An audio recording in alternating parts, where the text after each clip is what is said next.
सबको नमस्कार। चलिए, तो पिछले दिन हम लोग नाटक का अभ्यास अगर कर रहे थे, जिसमें हम लोग अनुस्वार और अनुनासिक का प्रयोग समझ रहे थे। अनुनासिक और अनुस्वार किसे कहते हैं हमने ये जाना।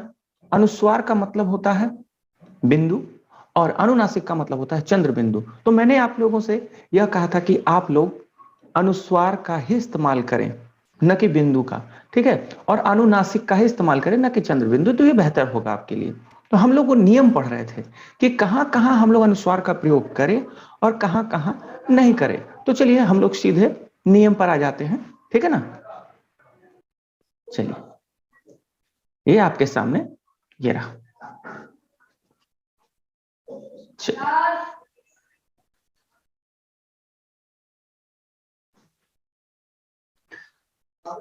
तो देखिए, हमारे समक्ष ये नियम थे। तो हमने कौन कौन से नियम देख लिए थे, जरा देखिएगा यहां। हाँ, तो हमने देखा था कि पंचम वर्ण कौन कौन से हैं। सबसे पहले तो क ख ग घ अंग, इय, ण, न एवं म, ये 5 वर्ण होते हैं जो कि पंचम वर्ण है। हर एक वर्ग का कौन कौन सा वर्ग है मैंने पिछले दिन बताया था। क, च, ट, त, प, मैंने बताया था ना। ओके, तो एक सेकंड।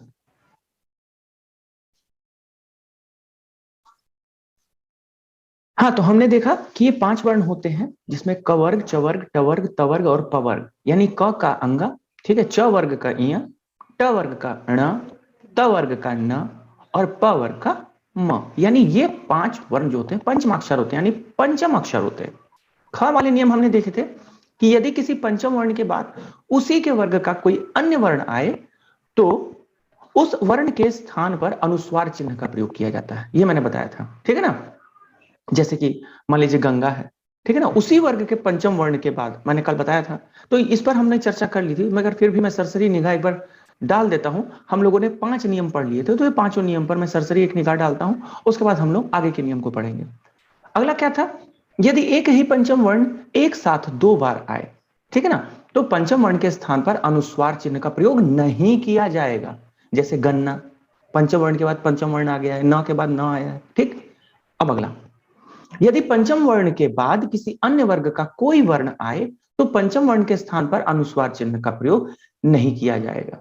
जैसे मैंने कल बताया था, जैसे सन्यासी, ठीक है ना, जन्म, तो जन्म में हम लोग अनुस्वार का प्रयोग नहीं कर सकते, ठीक है ना। अब चलिए अगला देखते हैं। यदि किसी वर्ण को बोलते समय हवा मुंह एवं नाक से एक साथ बाहर निकले तो उस वर्ण के उस वर्ण के ऊपर अनुनासिक चिन्ह का प्रयोग किया जाता है। किसका प्रयोग किया जाता है? अनुनासिक चिन्ह का प्रयोग, ठीक है। आगे देखते हैं, ठीक है। तो ये आपने समझ लिया, अनुनासिक चिन्ह का प्रयोग करते हैं। अब देखिए च, ये वाला ही मैं कल समझा रहा था, समय समाप्त हो गया था, कोई परेशानी नहीं है। यदि किसी वर्ण को बोलते समय, ध्यान रखिएगा, यदि किसी वर्ण को बोलते समय हवा जो है मुंह एवं नाक से एक साथ बाहर निकले और उस वर्ण की शिरो रेखा के ऊपर कोई मात्रा हो तो वहां अनुस्वार चिन्ह का प्रयोग किया जाता है। अभी हमने थोड़ी देर पहले क्या समझा कि जहां पर नाक और मुंह दोनों से हवा निकलती है तो वहां हम लोग किसका प्रयोग करते हैं? अनुनासिक, यानी चंद्र बिंदु, अनुनासिक का प्रयोग करते हैं। लेकिन जहां मात्रा आ जाएगी वहां हम अनुनासिक नहीं इस्तेमाल करेंगे, वहां हम अनुस्वार का इस्तेमाल करेंगे। देखिए यहीं पे उदाहरण है, देखिए यहीं, वहीं, नहीं। अब यहीं देख लेते हैं स्थान पर, जैसे नहीं है, तो ये जो नहीं शब्द है, वास्तव में अब जब नहीं बोलेंगे ना, तो नहीं बोलने पर आप देखिएगा मुंह और नाक दोनों से हवा निकलती है।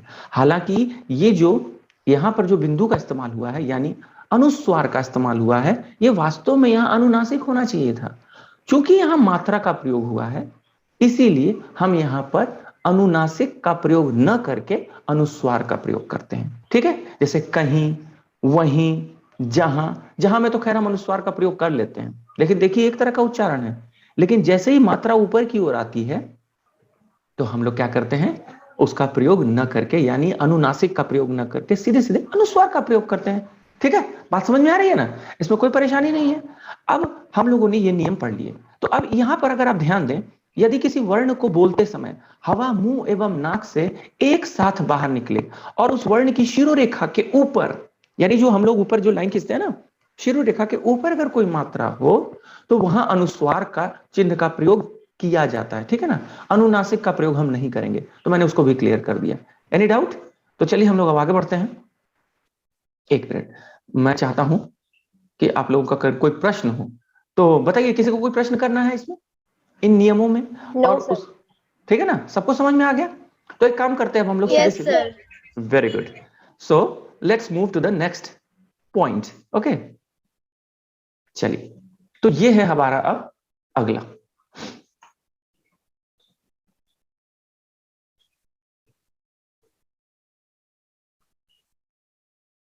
ठीक है, ये देखिए हमारे सामने अब अगला है। अगला क्या है? पंचम वर्ण के स्थान पर अनुस्वार चिन्ह का प्रयोग करना है, ठीक है। अब पंचम वर्ण मतलब क्या होता है, मैंने आपको बता दिया।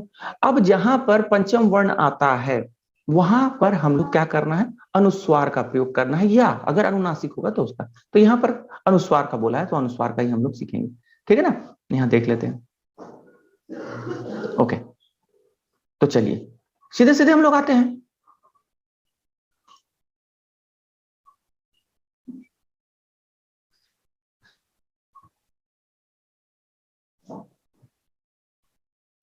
तो यहां पर क्या है, पंचम वर्ण के स्थान पर अनुस्वार का प्रयोग। ये देखिए, तो मैंने आप लोगों के लिए ये कर दिया है कि यहां जो मंदिर शब्द है सबसे पहले मैंने वहां इस्तेमाल किया है। देखिए अगर यहां आप ध्यान देंगे तो पहले मैंने पंचम वर्ण का इस्तेमाल किया है न, है ना। यहां पंचम वर्ण का इस्तेमाल किया है अंग, यहां पंचम वर्ण का इस्तेमाल किया है इया, यहां पंचम वर्ण म और न का, यहां पंचम वर्ण इया का, और यहां ण का। अब उसके स्थान पर हमें करना था तो मैंने उसे इससे कर दिया। ध्यान रखिएगा, जरा इन चीजों को ध्यान में रखकर उसके बाद आप लोग उसको सुधार कीजिएगा, ठीक है। जैसे मंदिर को हमने मंदिर इस तरह से लिखा है अनुस्वार का प्रयोग करके, और अब यही प्रचलन में है, ठीक है ना। अब ये प्रचलन में नहीं रहा, इसीलिए मानक हिंदी व्याकरण जो है, मानक हिंदी जो है वो ये कहती है कि सुविधा के लिए अब हम इसी का इस्तेमाल करें तो बेहतर होगा, ठीक है ना। तो मंदिर, कंगन, पंचम, ठीक है ना, संबंध, मंच, ठंडा, ठीक। इसको उतार लीजिए और उसको सुधार कर लीजिए, और सही है तो आगे बढ़िए। ये देखिए अब अगला है, ध्यान रखिएगा ये बहुत ही महत्वपूर्ण है। हाँ अथवा नहीं लिखे तथा कारण बताएं, ठीक है। तो मैं चाहता हूं इससे पहले कि मैं उसको सामने लाऊं, मैं एक एक मैं चाहता हूं कि आप लोग अनम्यूट भी हो जाएं, ठीक है ना। आप लोग भी जवाब दीजिएगा।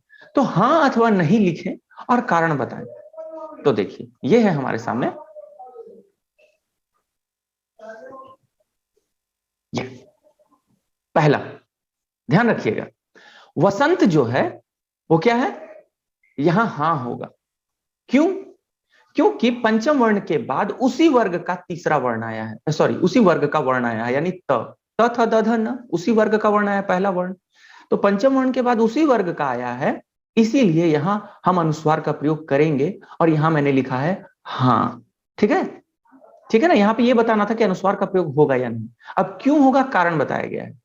न जो है पंचम वर्ण के बाद उसी के वर्ग का त वर्ण आया है, ठीक है, इसीलिए। चलिए अब सीधे हम लोग दूसरे पर जाते हैं। तो सबको समझ में आ रहा है ना, ये सबको समझ में आ रहा है ना? Yes, sir. ओके, चलिए अब Yes, अगला। sir. अब जैसे देखिए अगला है मंडी, तो अगला मंडी है तो मंडी में होगा या नहीं, तो यहां पर हाँ होगा। क्यों हाँ होगा? क्योंकि कारण यह है कि जो ण है, ण पंचम वर्ण के बाद उसी के वर्ग का ड वर्ण आया है, ट ठ ड ढ ण, ठीक है ना। ड यानी दूसरा वर्ण है, उसी के वर्ग का आया है ना, इसीलिए अनुस्वार का प्रयोग यहां होगा, है कि नहीं? समझ में आ रही है बात? यहां अनुस्वार का प्रयोग क्या, बोलिए, होगा या नहीं होगा?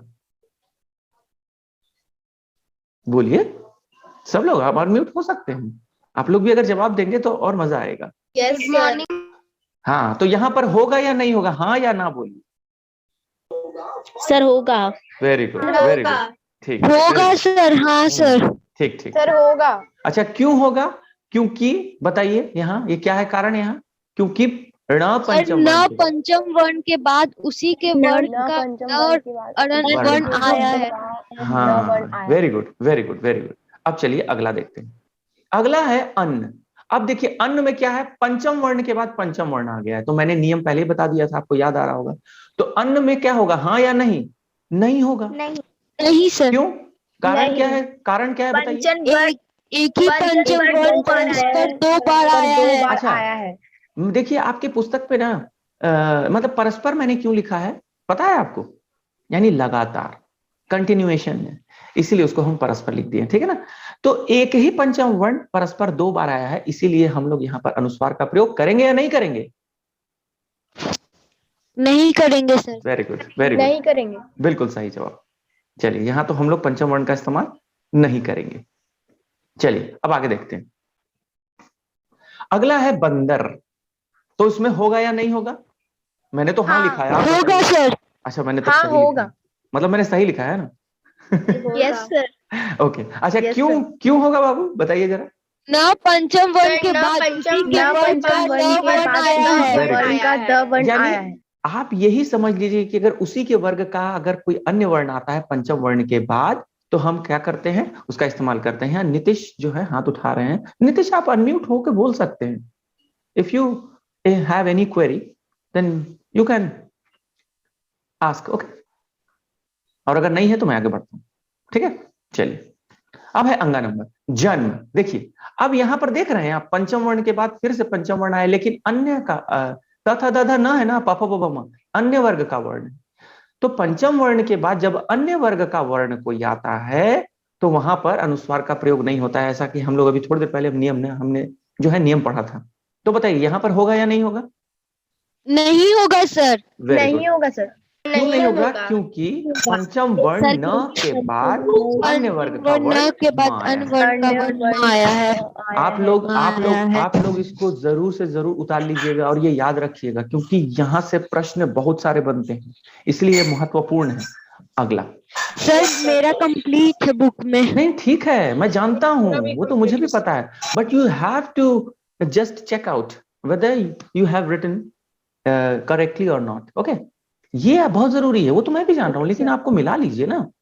अब जैसे आपके किताब में जरूर से जरूर आपने परस्पर नहीं लिखा होगा, उसको लिख लीजिए, मुझे पता है। अब संबोधन है, तो संबोधन में होगा या नहीं होगा? तो संबोधन में जो है होगा, क्योंकि म पंचम वर्ण के बाद उसी के वर्ग का जो है ब वर्ण आया है, इसलिए यहां होगा। बात समझ में आ गई? ये सारे नियम समझ में आ गए? Yes sir. और ये नियम का Yes, उदाहरण sir. कैसा? ओके, तो चलिए अब हम लोग आगे बढ़ते हैं। Let's proceed to the next question, that is question number 8। अच्छा नहीं, एक और बचा हुआ है, तो एक और बचा हुआ है सम्मान। तो देखिए यहाँ पंचम वर्ण 2 बार आया है, ठीक है ना, तो इसलिए हम लोग यहाँ पर कभी भी अनुस्वार का प्रयोग नहीं कर सकते, जैसा कि हमने पढ़ा था, ठीक है। ओके, तो एक ही पंचम वर्ण परस्पर 2 बार आया है, ठीक है ना, इसीलिए हम लोग यहाँ पर अनुस्वार का प्रयोग, पंचम वर्ण के स्थान पर अनुस्वार का प्रयोग नहीं कर सकते। तो चलिए let's proceed to the next question. ये रहा आपका क्वेश्चन है, अनुस्वार अथवा अनुनासिक का उचित प्रयोग करिए। तो देखिए गधा, अब गधा में हम लोग कहां ऐसा इस्तेमाल करें कि वो अनुस्वार का प्रयोग होकर वो उचित शब्द बन जाए, उचित अर्थ दे? तो देखिए गंदा होगा ना, होगा। अब आंधी, आधी का क्या हो जाएगा? आंधी, यहाँ पे अनुनासिक होगा, ध्यान दीजिएगा, आंधी, ठीक। उसके बाद घटा का क्या हो जाएगा? घंटा, ठीक, घटा का क्या हो जाएगा? घंटा। नेक्स्ट नेक्स्ट जो है वो है सास।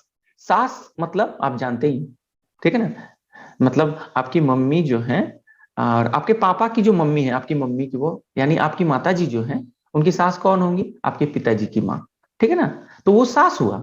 लेकिन हम लोग जो रोज लेते हैं, ये क्या है? सांस। क्या है ये है, ठीक है ना, बात समझ में आई? सांस लेना। Yes yes sir. ओके, तो सांस में हम लोग अगर अनुनासिक का प्रयोग कर दे तो वो सांस बन जाएगा और उचित अर्थ देगा। अब है बाधा, तो बाधा मतलब होता है रुकावट, अड़चन, ठीक है ना, और जब हम उसमें अनुनासिक का प्रयोग कर देंगे तो वो हो जाएगा बांधा, यानी किसी चीज को टाई अप करना, यानी एक दूसरे से जोड़ना। अब है गोद, गोद मतलब समझ ही रहे हैं, ठीक है ना, गोद में अगर हम लोग अनुस्वार का प्रयोग कर दें तो वो हो जाएगा गोंद, यानी चिपकाने का एक साधन, जिससे हम किसी चीज को चिपका सके, ठीक है ना। अब चलिए आगे की ओर बढ़ते हैं। देखिए अब ध्यान रखिएगा, अगला जो है वो और भी महत्वपूर्ण है। जैसा कि मैं आपको यहाँ बता रहा था ना, गदा मतलब जो हनुमान जी पकड़े रहते हैं, और गंदा मतलब जहां कचरा गंदगी रहती है, ठीक है ना, जहां पर सफाई नहीं रहती उसे गंदा कहते हैं। आधी मतलब हाफ, सेब को काटते हैं ना आधा में। और आंधी जब बारिश के ठीक पहले या जो जोरों से हवा चलती है उसे आंधी कहते हैं। घटा मतलब बादल होता है, और घंटा मतलब घंटी यानी बड़ा वाला घंटा, यानी घंटी माने छोटी घंटी और घंटा माने बड़ा वाला। सास मतलब आपकी पापा की जो माँ है वो आपकी माता जी की वो सांस लगेंगी, और सांस जो हम लोग जीवित रहने के लिए श्वास लेते हैं, ठीक। बाधा मतलब रुकावट, और बांधा मतलब किसी को बांधना। गोद मतलब गोद यानी माँ की गोद जो हम जाके बैठ जाते हैं, ठीक है ना। या कभी कभी बच्चे को जो हम लोग जिस यहाँ पर ये जो ऐसे लेते हैं ना, वास्तव में गोद जो होता है हम लोग जब पालथी मार के बैठते हैं ना तब होता है। और गोंद मतलब चिपकाने की वस्तु। तो नवा प्रश्न क्या है? वाक्य प्रयोग द्वारा शब्द के अर्थ को स्पष्ट करें। Yes sir. ओके, हाँ, आप लोग अगर नहीं कुछ बोलना है ना, you have to mute yourself, okay, it will be better, और हमारे सबके लिए। तो चलिए आप लोग, मुझे पता है you all are intelligent enough to understand these things, okay, so let's proceed. तो उदाहरण सबसे पहले दे दिया गया है आपके सामने। तो देखिए उदाहरण में क्या क्या लिखा हुआ है, एक है गदा और एक है गंदा। तो मैंने उदाहरण चूंकि वहां पहले से दिया हुआ था इसलिए उसको एक अलग तरीके से पेश किया है। जैसे गदा, सोहन ने गदा खरीदा, ठीक। और गंदा मतलब बच्चों ने सारा घर गंदा कर दिया ठीक है ना। हालांकि आप ऐसे बच्चे नहीं हैं, आप सब बहुत अच्छे हैं, मुझे पता है चलिए अब हम लोग पहला प्रश्न जाते। तो पहला प्रश्न क्या है? बाधा। बाधा, तो देखिए मैंने दोनों को एक जैसा कर दिया ताकि आपको समझ में आए। बाधा का प्रयोग मैंने किया यहाँ पे। तो लक्ष्य के लिए आलस्य बाधा है। अगर आपको लक्ष्य प्राप्त करना है ना, और आलस अगर आपके अंदर है ना, तो आप कभी भी लक्ष्य की प्राप्ति नहीं कर सकते, यानी आप सफल नहीं हो सकते। तो ये पहला था, यानी बाधा माने रुकावट, यानी रुकावट साबित होगा, इसलिए आलस्य ना करें। अगला, बांधा, यानी भाई ने, बहन ने भाई को रक्षा बांधा। अब रक्षा बंधन भी मैं लिख सकता था, लेकिन रक्षा इसलिए लिखा ताकि आपको कंफ्यूजन ना हो। रक्षा का मतलब वही होता है एक धागा बांध देना, जिसमें यह मन्नत मांगी जाती है। बहन जो है अपने भाई के लिए यह मन्नत मांगती है, ईश्वर से प्रार्थना करती है कि हे ईश्वर मेरे भाई की रक्षा करिएगा, ठीक है ना। तो वो रक्षा को बांध कर ऐसा करती है, ठीक। अगला, अगला क्या है? गोद। तो शिशुओं को माँ की गोद पसंद है। अब देखिएगा माँ के गोद में शिशु कभी भी रोते नहीं है, लेकिन दूसरा कोई आप उठा लीजिए जरा, मान लीजिए आपकी आंटी है या चाची है या फिर आपकी मामी है या मम्मी ही क्यों ना है, अगर छोटा बाबू है आपका, कोई छोटा भाई है और वो आपकी माँ की गोद में और आप उसको लेकर खिलाना चाहें, रोने लगेगा इसलिए सबसे ज्यादा उसे क्या पसंद है? माँ की गोद। अगला, गोंद। गोंद मतलब क्या है? फटे पृष्ठ को गोंद से चिपकाया जाता है, यानी अगर आपके पृष्ठ फट गए हो, अब देखिए कोई जरूरी नहीं, अब आप कहेंगे सर हम सेलो टेप से चिपका देंगे, ठीक है कोई परेशानी नहीं, लेकिन एक जरिया ये भी है ठीक है ना, क्योंकि आपके सामने हर तरह के प्रश्न होते हैं और आप सोचते भी हैं कि अरे ये भी तो हो सकता था सर, ये भी तो हो सकता है। एग्जैक्टली, आप बिल्कुल सही है, बट यहां पर मैं गोंद को, चुकी है गोंद को स्पष्ट करना चाहता था, इसलिए फटे पृष्ठ को यानी फटे पन्ने को, फटे पृष्ठ को गोंद से चिपकाया जाता है, ठीक है। तो ये समझ में आ गया सबको? किसी को कोई परेशानी? Yes sir. Okay, no sir. ध्यान रखिएगा। No sir. ओके, ठीक है, ठीक है, बोलने के बाद आप म्यूट हो जाइए। Very good. चलिए अब हम लोग अगले प्रश्न की ओर बढ़ते हैं। अगला प्रश्न ये रहा हमारे सामने, ठीक है। तो यहां पर है, हैं अथवा हो का उचित प्रयोग करें, ठीक है ना, उसका करना है। तो क में क्या था? तुम कहां जा रहे हो, ठीक, इसलिए मैंने उसे लाल रंग से कर दिया ताकि आपको दिखे और आप सही कर लें। अगर आपने सही लिखा है it's well and good, okay, but if you have done wrong then please check it out and correct that. Mohan की माता जी आई हैं। आई हैं क्यों आएगा? क्योंकि आप याद रखिएगा है का इस्तेमाल क्या होता है जब भी हम लोग कोई बड़े को आदर देते हैं, ठीक है ना, तब वहां पर है का इस्तेमाल करते हैं, ठीक।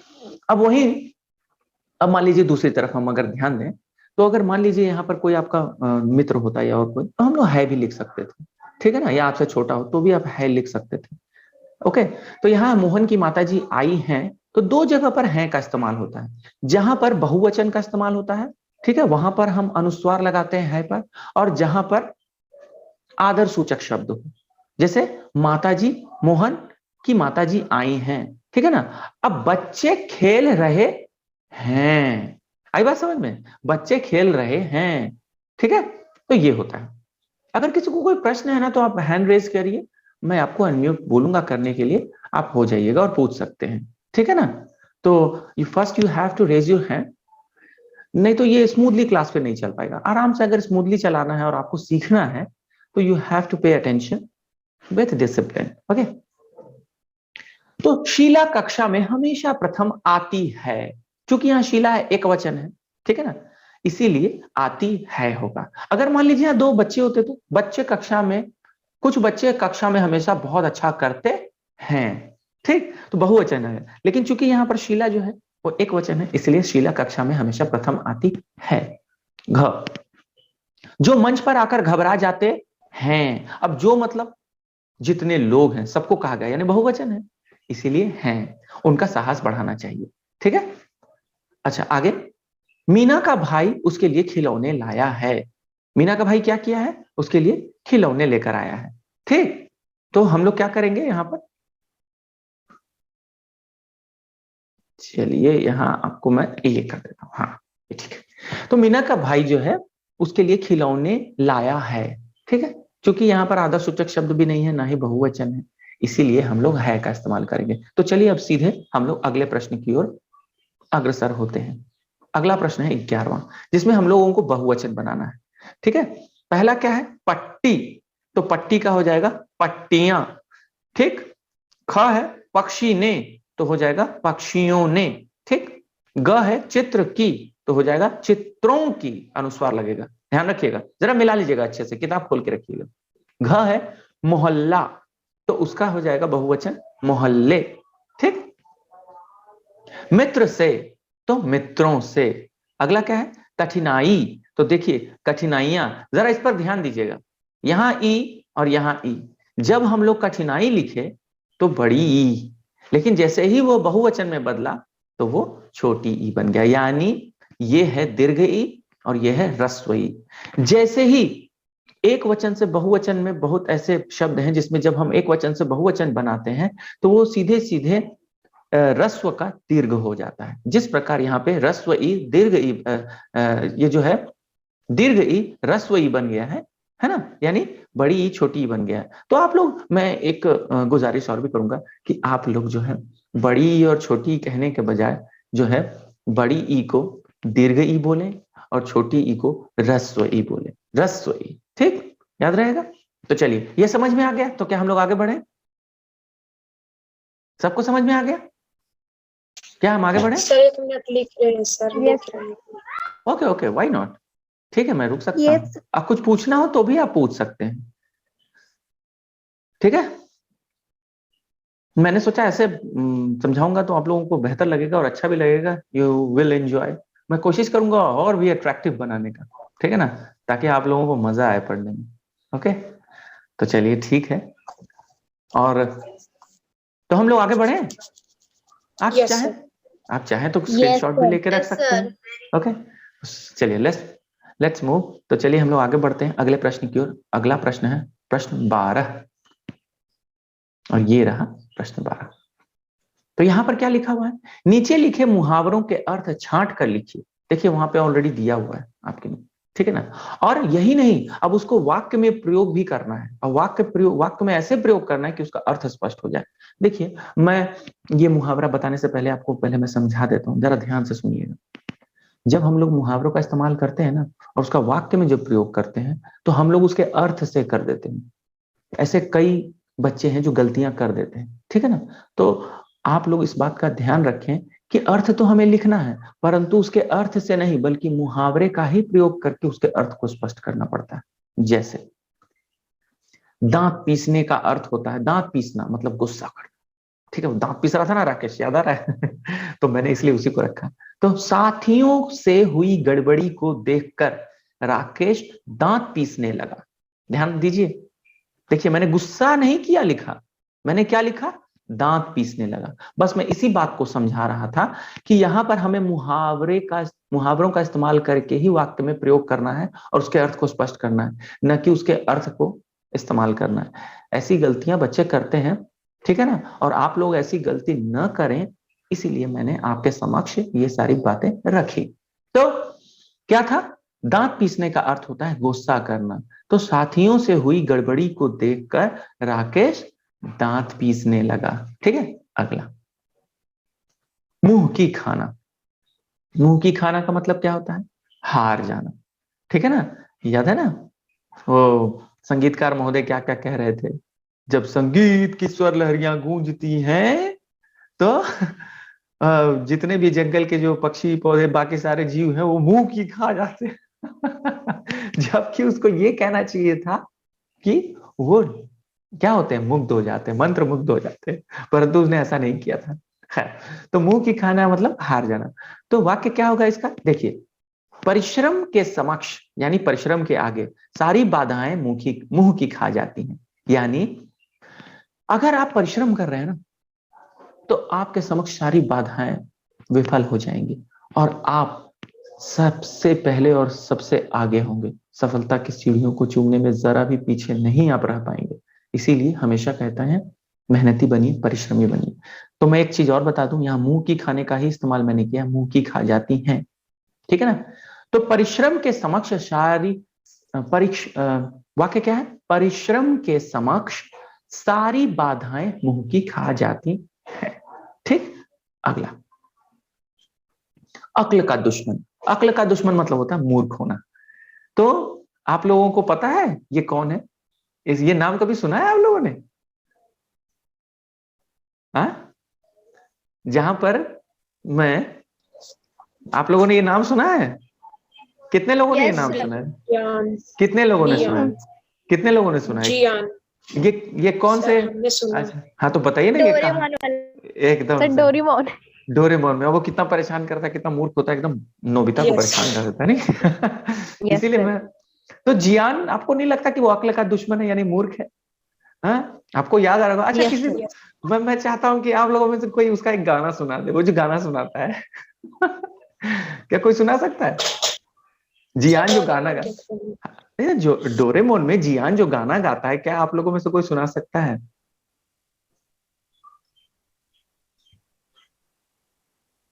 अच्छा, कोई बात नहीं, चलिए, कोई परेशानी नहीं। जो देखता होगा वही सुना सकेगा ना। हाँ, तो मैं सुना देता हूँ ना, मैं तो देखता हूँ। ठीक है, तो देखिए बताता हूँ। जियान कहता है, मैं हूँ जियान, मेरा गाना सबसे सुरीला, है ना, याद आ रहा है? और सब लोग हंसते हैं, खूब हंसते हैं। याद आ रहा है कुछ?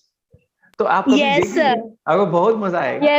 इसीलिए तो खैर, तो अक्ल का दुश्मन मतलब होता है मूर्ख होना। तो यहाँ अक्ल का दुश्मन का ही इस्तेमाल करना है, इस बात का ख्याल। तो वाक्य क्या है, जियान अक्ल का दुश्मन है, यानी वो जियान जो है वो मूर्ख है। ओके, अगला, अगला क्या है, जरा देख लेते हैं। अगला है आंखें खुलना। ठीक है ना। आंखें खुलना का मतलब वास्तविकता का पता चलना, यानी सच्चाई का पता चल जाना। ठीक है ना। तो वाक्य क्या होगा, परिश्रमी व्यक्तियों को सफल होते देख समाज के लोगों की आंखें खुल गई। जब उन्होंने देखा कि सच में परिश्रमी लोग जो हैं वो सफल हो रहे हैं और जीवन में आगे बढ़ रहे हैं, तो उनकी आंखें, यानी वास्तविकता का पता लगा, नहीं, सच बात कहा, सही कहा जाता है कि जो मेहनत करते हैं वही सफल होते हैं। ठीक है ना। तो आंखें खुलना, तो मैंने यहाँ क्या लिखा है, आंखें खुल गई, ध्यान रखिएगा। ठीक है ना। तो परिश्रमी व्यक्तियों को सफल होते देख समाज के लोगों की आंखें खुल। अगला, कोल्हू का बैल, यानी बहुत परिश्रम करना। मैंने आपको बताया था ना कि अक्ल और मेहनत के बल पर किसने नहीं सफलता पाई, केवल परिश्रम करना नहीं, हमें क्या करना चाहिए, दिमाग लगाकर परिश्रम करना चाहिए। आप लोगों को अगर कोई क्वेश्चन ना हो, okay, then stay mute. Okay, वाक्य क्या है, लक्ष्य प्राप्त करने हेतु हमें कोल्हू का बैल बनना पड़ता है। कभी कभी बहुत मेहनत करनी पड़ती है भाई हम लोगों को। कक्षा में प्रथम आने के लिए, क्या मैं सही कह रहा हूँ कि नहीं? कभी कभी हमें ऐसा होता है कि हमें बहुत मेहनत, हाँ, काफी मेहनत करनी पड़ती है। तो चलिए अब अगला देखते हैं। अगला क्या है, नाक में दम करना, यानी तंग करना। काफी परेशान नहीं करते, घर में चूहे परेशान करते हैं, कभी कॉकरोच, कभी चींटियां, जो भी है। खैर, तो इसी तरह के लोग जो होते हैं ना हमारे समाज में भी है, और वो कौन है, भ्रष्टाचारी, जो भ्रष्ट आचरण रखते हैं। तो इसलिए मैंने भ्रष्टाचारियों को रखा है। तो भ्रष्टाचारियों ने समाज के लोगों के नाक में दम करके रखा है। देखिए, तो नाक में दम करना, यहां मैंने नाक में दम करके रखा है, ये इस्तेमाल किया। तो सबको समझ में आ गया ये वाला? क्या हम आगे बढ़े? Yes, sir. Okay. Yes, So let's sir. move to the next Yes. question. Okay. Next question. तो अब अगला आपके सामने क्या है? क्वेश्चन तो है नहीं, लेकिन क्वेश्चन है, लेकिन वो क्वेश्चन जो है मैं चाहता हूं आप, अगला कार्यक्रम है आपका गृह कार्य, और ये आपका अगला प्रश्न जो है वो गृह कार्य है, और मैं चाहता हूं कि ये गृह कार्य आप करके स्नैप होमवर्क पे ही सबमिट करें। मैं इसको डाल दूंगा स्नैप होमवर्क पे, आपको स्नैप होमवर्क पर सबमिट करना है। बिल्कुल बिल्कुल बिल्कुल बिल्कुल, ठीक है ना? तो ये है, ठीक है।